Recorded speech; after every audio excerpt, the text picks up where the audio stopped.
Iya, Sobat Maestro, ada seorang pengkhotbah nih ya. Ini ceritanya ya. Iya, ada seorang pengkhotbah yang sementara sedang menyiapkan khotbah Natal, ketiduran. Dan ketika dia ketiduran, bermimpilah dia. Dia mimpi tentang dunia di mana Kristus tidak pernah dilahirkan. Dia berjalan kaki keluar menuju ke kota. Kok gak ada satu gedung gereja pun, katanya begitu. Dia pulang dan masuk ke ruangan bukunya. Heran, semua buku-buku tentang Yesus Juru Selamat kok gak ada ya? Kemudian dia mendengar pintunya diketuk orang dan dia melihat ada anak kecil yang dengan menangis meminta, "Pendeta, tolong kunjungi ibu saya, sakit keras," katanya begitu. Oke nak, tunggu ya. Dia mencari Alkitabnya, mencoba menemukan ayat-ayat yang bisa menguatkan. Tapi betapa terkejutnya si pengkhotbah ini karena Alkitabnya hanya berakhir di kitab Maleaki. Tidak ada perjanjian baru, tidak ada Injil, tidak ada ayat-ayat perjanjian, tidak ada pengharapan atas keselamatan. Dia menundukkan kepalanya dan menangis bersama anak itu dalam keputusasaan. Dan si ibu anak itu yang sakit keras, ibu yang sakit keras dari anak itu ternyata akhirnya meninggal dunia, katanya begitu dalam mimpinya ya.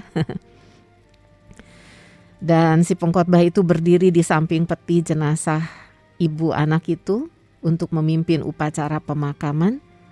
Tapi dia tidak bisa berkhotbah tentang penghiburan yang meyakinkan. Tidak bisa berkhotbah tentang kehidupan setelah kematian.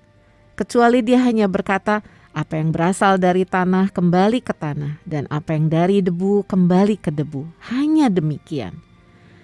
Aduh, dia baru sadar bahwa semuanya ini karena Yesus tidak pernah datang ke dalam dunia ini.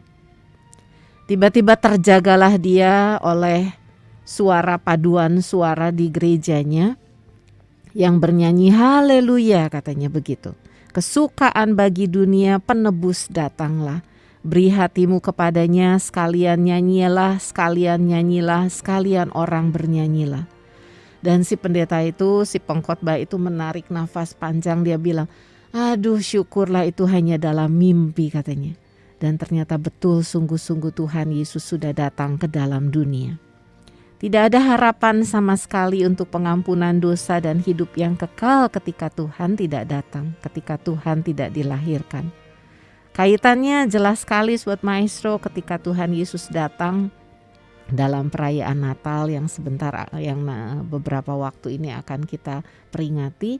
Ketika Yesus datang, entah berapa waktu kemudian kita memperingati Paskah, pengorbanan Yesus di atas kayu salib untuk penebusan dosa kita semua dan memberikan keselamatan kepada kita semua.